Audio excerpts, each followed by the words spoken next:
Baik, Assalamualaikum warahmatullahi wabarakatuh. Perkenalkan, saya Novian Adi Saputra dari Tradis Matematika. Nah, di sini saya akan menyampaikan materi tentang lanjutan setengah putaran. Nah, langsung saja kita masuk ke materi ya teman-teman. Baik, langsung masuk ke materi. Definisi 3.1. Suatu kolineasi yang mempunyai sifat bahwa peta dan prapeta suatu garis akan sejajar itu disebut dilatasi. Nah, untuk teorema 3.10, setiap setengah putaran merupakan dilatasi. Nah, itu ada dua ya definisinya. Yang pertama, jika sejajar itu disebut dilatasi, dan setiap setengah putaran merupakan dilatasi. Terus masuk ke buktinya saja. Kita langsung lihat ke ke gambar itu ya teman-teman. Nah, di gambar ini kita bisa menemukan bukti. Yang pertama, ambil setengah putaran A sembarang setengah putaran dan G sembarang garis. Nah, bisa dilihat untuk setengah putaran A itu di titik G dan kita mempunyai garis G. Nah, apabila G melalui titik A, maka nantinya setengah putaran A di titik G itu sama dengan G. Jadi nanti garis itu apakah sejajar atau tidak. Nah, di sini ada penjelasan lagi. Jadi setengah putaran A di G itu sejajar dengan G apabila G tidak melalui titik A. Nah, itu bisa dilihat kan, garis G itu tidak melalui titik A. Dan jika diambil B, C anggota atau elemen garis G, nah di situ bisa dilihat B dengan C itu berada di garis G. Nah, misalkan titik D itu sama dengan setengah putaran A di titik B dan titik E sama dengan setengah putaran A di titik C, maka dapat dilihat AB panjangnya sama dengan garis AD dan AC itu sama dengan garis AE. Dan jika dilihat dari sudutnya, kita lihat sudut BAC dengan sudut DAE, nah itu sama dengan atau kongruen, sebab BAD dan CAD masing-masing terletak pada satu garis. Jika segitiga BAC kongruen dengan segitiga DAE dengan menggunakan sudut sisi sudut atau sisi sudut sisi, akibatnya sudut BCA itu kongruen dengan sudut DEA.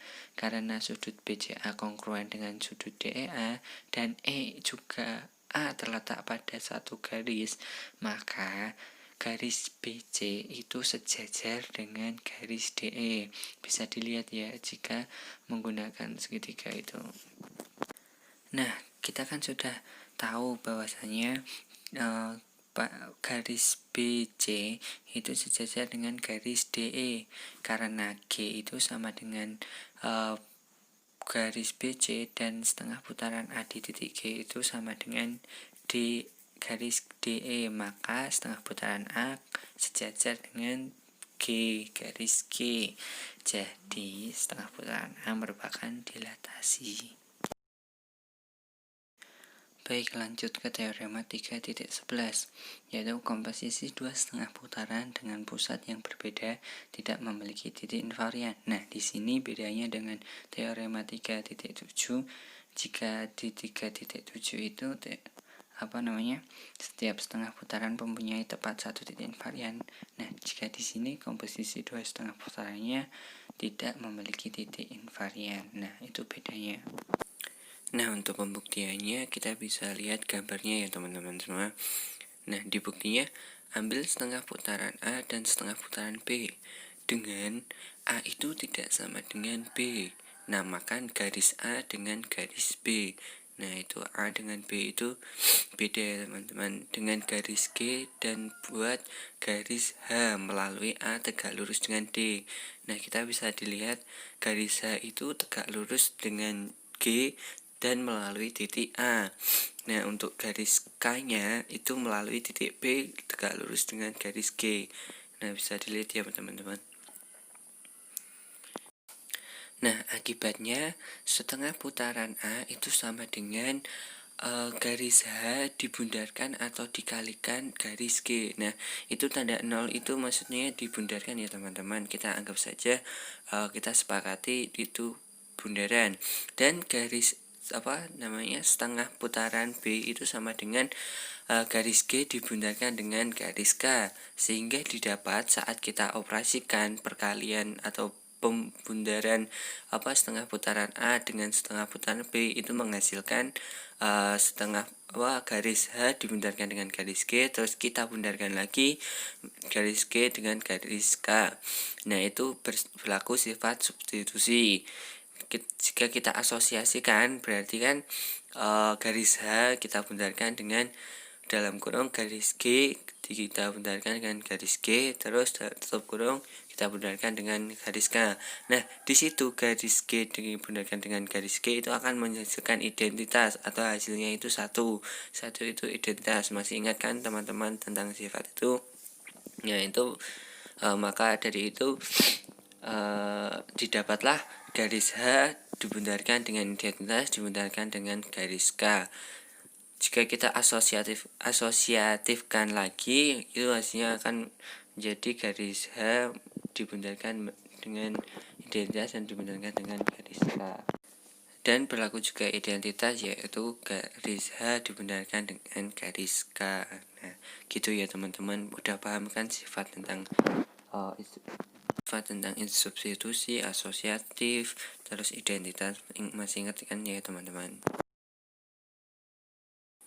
Nah, andaikan X di titik invarian dari setengah putaran A dibundarkan dengan setengah putaran B, artinya dalam kurung setengah A dibundarkan setengah putaran B di titik X itu sama dengan X.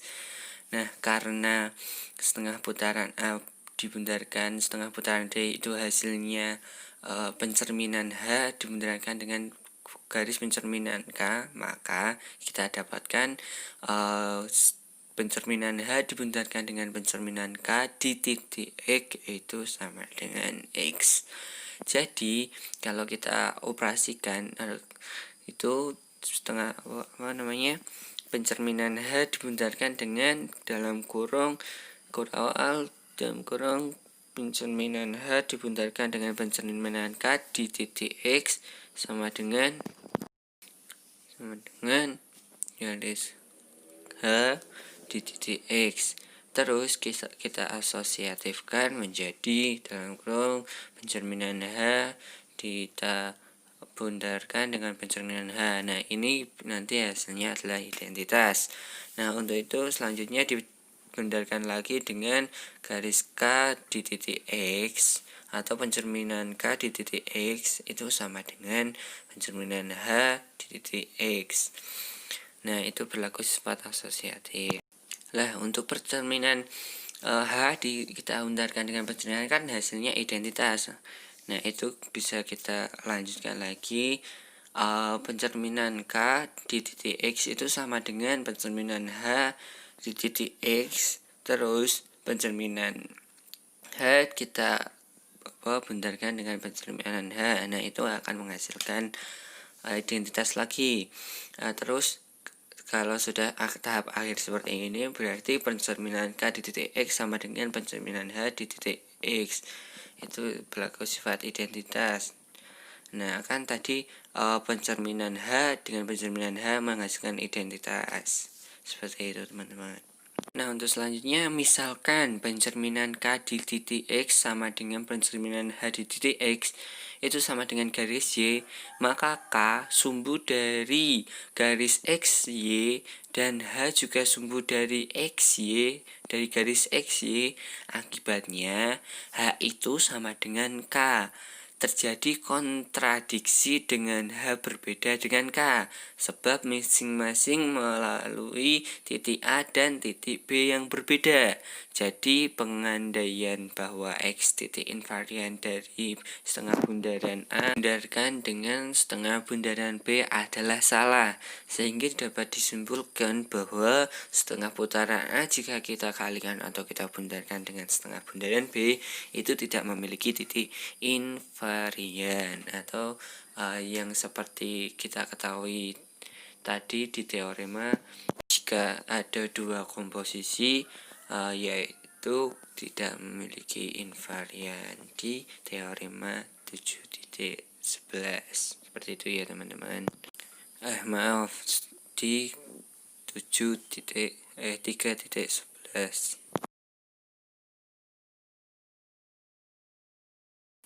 Baik, kita lanjut ke teorema 3.12. Apabila diberikan titik A dan titik B, sehingga A itu tidak sama dengan B, maka hanya ada satu buah setengah putaran yang memetakan A ke B. Nah, kita langsung masuk saja ke bukti. Ada dua hal yang harus kita tunjukkan, yaitu yang pertama, adanya setengah putaran yang memetakan A ke B. Karena A itu tidak sama dengan B, maka ada garis AB. Hal ini mengakibatkan adanya titik D juga, sehingga D titik tengah antara garis A dan B. Akibatnya ada setengah putaran, yaitu setengah putaran D, sehingga setengah putaran D di titik A itu sama dengan B. Nah, lanjut ke yang kedua, tidak lebih dari satu buah setengah putaran yang memetakan A ke B, andaikan ada dua buah setengah putaran D dan setengah putaran E, sehingga setengah putaran D di titik A sama dengan B dan setengah putaran E di titik A itu sama dengan B. Akibatnya setengah putaran D di titik A itu sama dengan setengah putaran E di titik A. Selanjutnya diperoleh, nah kita memperoleh setengah putaran D inverse-nya itu sama dikalikan setengah putaran D di titik A sama dengan setengah putaran D inverse dikalikan dengan setengah putaran E di titik A. Nah, bisa dilihat ya teman-teman, bahwasanya setengah putaran D inverse jika dikalikan atau dibundarkan dengan setengah putaran D di titik A itu menghasilkan identitas. Nah, itu hasilnya nanti identitas di titik A sama dengan setengah putaran D dibundarkan dengan setengah putaran E di titik A. Itu sama dengan A sama dengan setengah putaran D dibundarkan dengan setengah putaran E di titik A. Ini mengakibatkan A titik invarian dari setengah putaran D dibundarkan dengan setengah putaran E. Apabila titik D tidak sama dengan E, maka setengah putaran D jika dibundarkan dengan setengah putaran E tidak memiliki titik invarian. Kita kembali lagi ke teorema 3.11, sehingga hal ini berakibat bahwa D itu sama dengan E. Jadi setengah bundaran D itu juga sama dengan setengah bundaran E. Kesimpulannya, hanya ada satu buah setengah putaran yang memetakan A ke B, yaitu setengah putaran D, di mana D titik tengah dari garis AB. Begitu ya teman-teman semua. Baik, kita lanjutkan ke teorema 3.13. Apabila T suatu transformasi L himpunan titik-titik dan A sebuah titik tertentu, maka kita dapatkan titik A elemen dari T, di mana T itu transformasi dan di titik L atau himpunan titik-titik.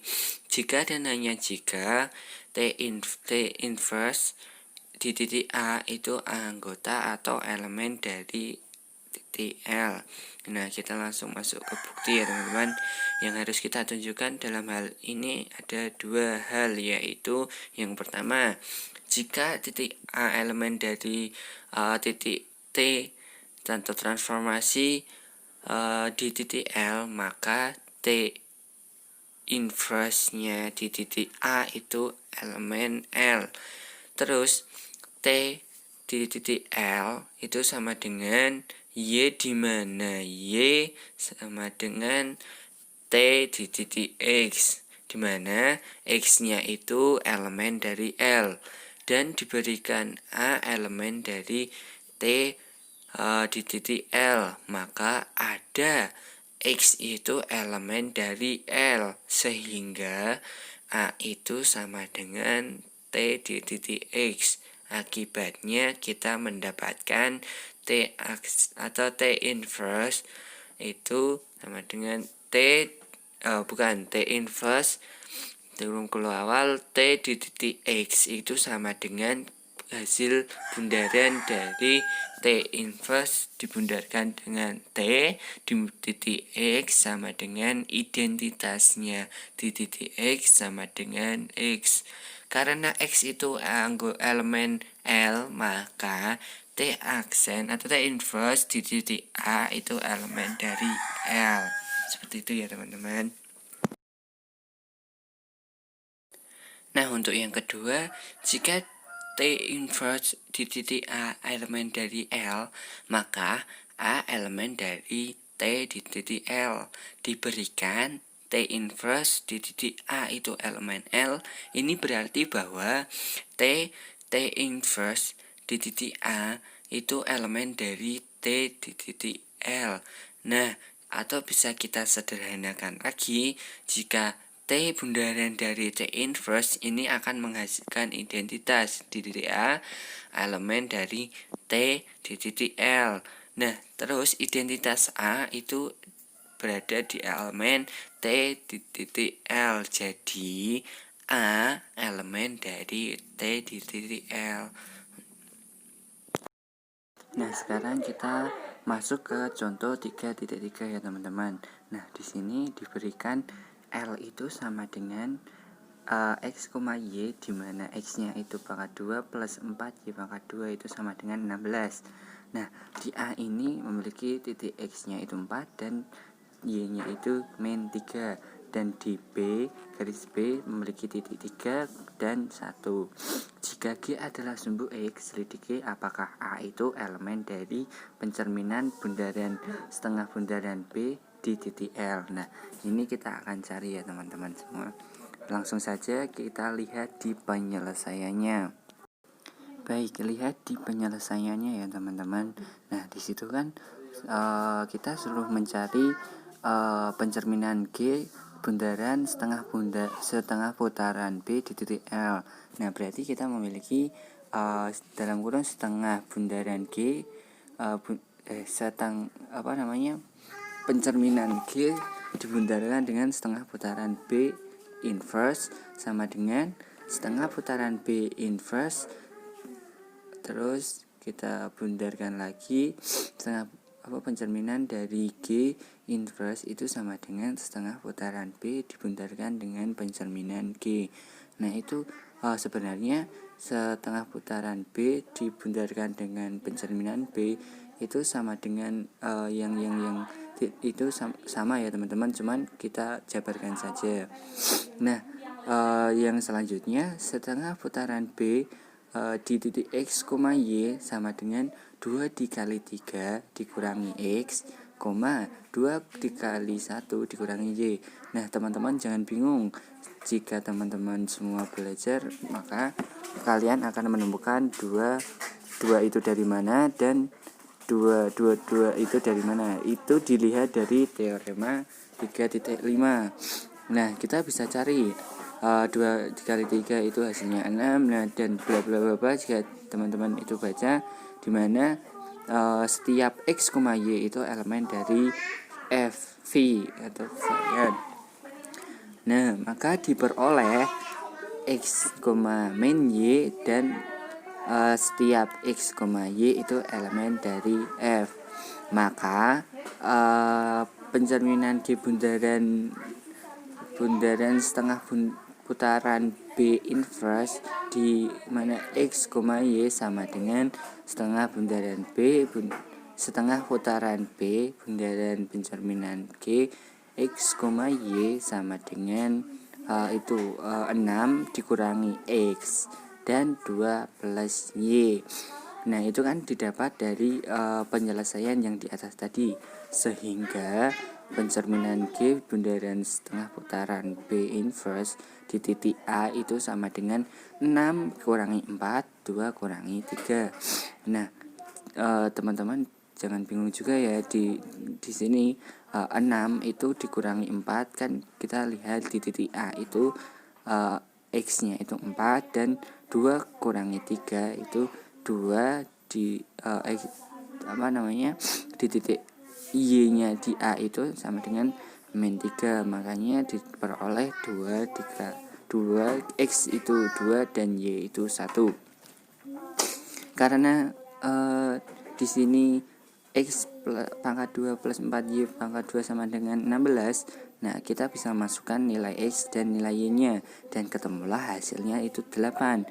Nah di sini 8 itu tidak sama dengan 16, maka 2, min 1 itu maka 2, min 1 itu bukan elemen dari L atau pencerminan G bundaran setengah putaran B inverse di titik A itu bukan elemen dari L. Berdasarkan teorema 3.13 kita simpulkan bahwa A itu bukan elemen dari pencerminan G bundaran dari setengah putaran B di L. Nah begitu ya teman-teman, kurang lebihnya presentasi dari saya mohon maaf jika di penyampaian materi dan kekurangan pahaman tentang materi. Saya mohon maaf ya teman-teman, karena di sini sifatnya juga belajar. Mungkin itu saja yang dapat saya sampaikan, kurang lebihnya saya mohon maaf. Billahi taufiq wal hidayah. Wassalamualaikum warahmatullahi wabarakatuh.